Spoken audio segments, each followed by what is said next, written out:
Leo, hi, welcome to Mr. Queen PH at titingnan natin ang energies na parating sa inyo ngayong full moon in Aquarius sa August 20, 2024 at 2:25 a.m. Philippine time. So if you are living outside of the Philippines, i-check nyo na lang kung kailan yung eksaktong oras at araw ng full moon sa inyong lugar. And if you are interested in private readings, meron tayong link sa description at sa pinned comment. Paki-check nyo na lang information kung paano mag-book for a private reading. Okay. So, for you, Leo, itong reading na to, mas makaka-resonate dito yung mga Leo rising, pero pwede rin namang mag-resonate yung mga Leo moon at Leo sun. So, for you, Leo, ang full moon in Aquarius is going to happen in your 7th house of relationship.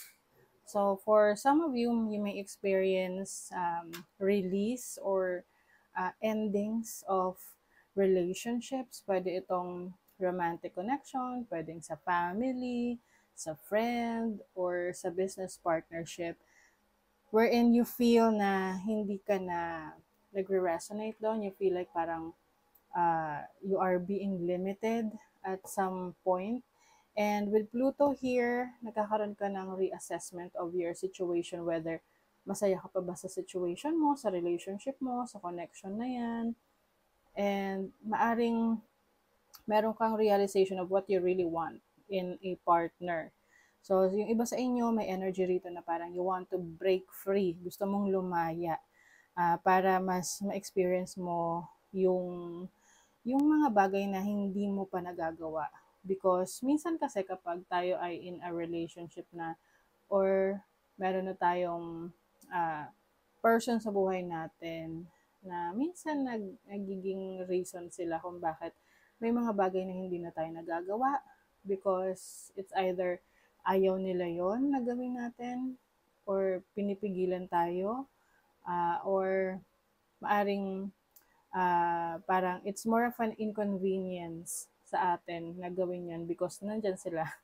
Okay, so just take whatever resonates. But for some of you, you may be ending a situation in your relationship that you feel na may kailangan ng magbago, na kailangan mo nang i-let go, kailangan mo nang i-release. And I feel like you are also going to explore more about yourself with ninth house here kasi itong Chiron is meron siyang positive aspect sa iyong moon, no? Which is in the ninth house of travel opportunities, exploration. So some of you maaring you want to explore other opportunities para sa inyo. No? You want to see new places. May mga gusto kang puntahan. You want new experiences. And yung iba, maari ding meron ditong, yung iba lang naman, no? Pwedeng if you are into business partnership, pwede rin yan yung ile-let go mo. Lalo na kung merong hindi pagkakaunawaan sa inyong mga plano sa business, no? Meron dito na iba-buy out niya yung business partner niya para siya na yung mag-manage ng negosyo. O, ibig sabihin nun, let's say, babayaran mo siya or babalik mo yung puhunan niya plus the interest and all para ikaw na mismo yung mag-handle ng business na yon, lalo na't hindi kayo nagkakaintindihan na.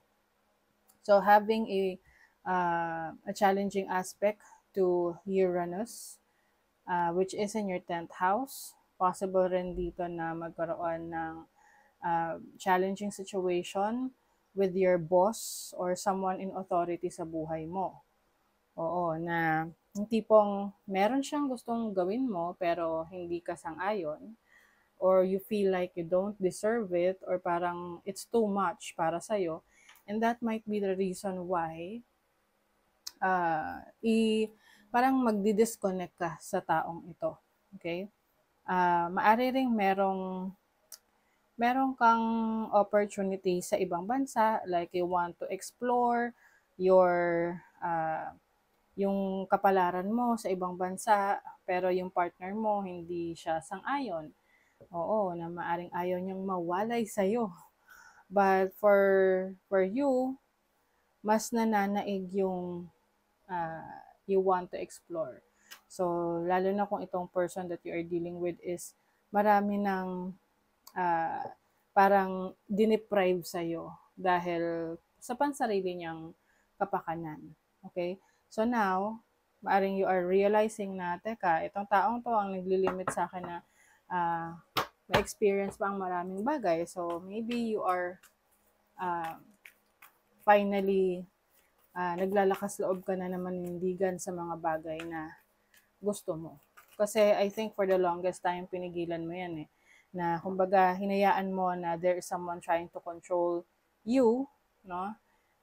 But, kasi as a Leo, no? As a Leo rising, uh, gusto mo ikaw pa rin yung masusunod eh. May mga times lang talaga na may pinagbibigyan ka, lalo na pag mahal mo, or tumatanaw ka ng utang na loob.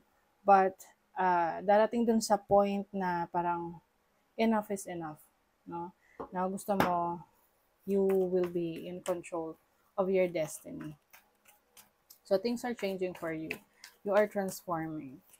Yung connections mo, you are also transforming. Maaring yung mga taong alam mo na hindi naman na supportive sa'yo, you may be cutting off connections sa kanila, at ang ititira mo lang yung mga taong naniniwala sa kakayanan mo. Meron ka talagang decision making. Parang, kumbaga ready ka na eh, no? Parang nakapili ka na dito eh, no? Pinili mo na mag-explore with the world here, no? Na eto na, gusto mo nang sumubok ng mga bagong bagay sa buhay mo. Pwede rin yung knowledge, no? Meron kang gusto pang palawakin na kaalaman. Meron kang bagong perspective sa buhay or belief system na gusto mo pang i-explore na pwedeng hindi sang-ayon yung isa sa partner mo or isa sa partner, no? Or yung isa sa mahal sa buhay mo. And kumbaga parang lalo na kung ikaw ay nasa tamang edad na, no? Yung tipong ikaw na yung magde-decide for yourself, then ikaw na yung maninindigan na gusto mo to eh, gusto mo i-explore yun eh, gusto mo pang malaman mo tungkol sa ganung belief system eh. So, walang makakapigil sa'yo. With the Ace of Pentacles, see, there is a new beginning, new opportunities for you, especially in your career, in your work, in your finances. Maaring meron ding offer sa'yo na magtrabaho sa ibang bansa or sa ibang lugar na malayo sa kinatatayuan mo ngayon. So parang for you, you want to take this opportunity. You want to see kung ano yung naghihintay sa'yo dyan, lalo na kung feeling mo you are stuck in your career, no? You also have the moon. Alam niyo yung iba sa inyo, Leo, ginagamit niyo rin yung instinct ninyo, yung intuition ninyo, yung nararamdaman nyo.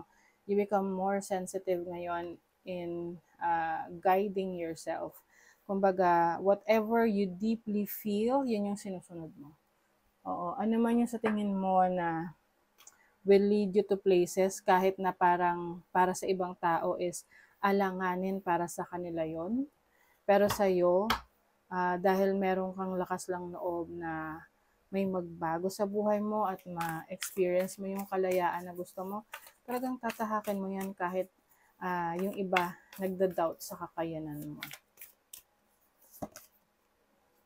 Go deeper, new moon in Scorpio, o diba?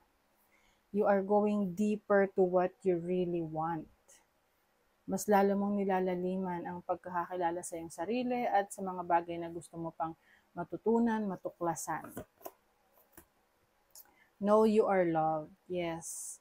Lagi mo pa rin isipin na may mga taong nagmamahal sa'yo. Meron man mga taong hindi makaintindi sa gusto mong gawin, but there are still people na kahit na hindi ka nila naiintindihan, minamahal ka pa rin nila. You know, sometimes we don't need to cut off people sa buhay natin. Kailangan lang nating dumistansya muna para may mapatunayan sa ating mga sarili. And then eventually, if they really love you and cares about you, hindi naman sila totally mawawala sa buhay mo. Nasa sidelines lang sila. Kumbaga, naghihintay lang sila, nag-aabang lang sila na bumalik ka sa kanila or to be reconnected again. Okay? So, if for example, sa family, no, na parang gusto mo na mag-explore on your own, pero yung family mo may ibang gusto para sa'yo na gawin mo, pero hindi ka nakaka-resonate doon eh. Parang hindi mo siya trip, hindi mo gusto, hindi ka invested doon, may iba kang gustong gawin. So, syempre, at first magkakaroon yun ng conflict, no, within the family, pero eventually, no, kung talagang mahal ka ng family mo, they will understand you, no, maiintindihan ka nila na, ganun talaga. They can only suggest, but they can't really impose, no, na ito yung gawin mo. But still, they will love you, they will care for you, they will wait for you na to get reconnected again. Okay? So that is your reading, Leo. Thank you so much. Bye.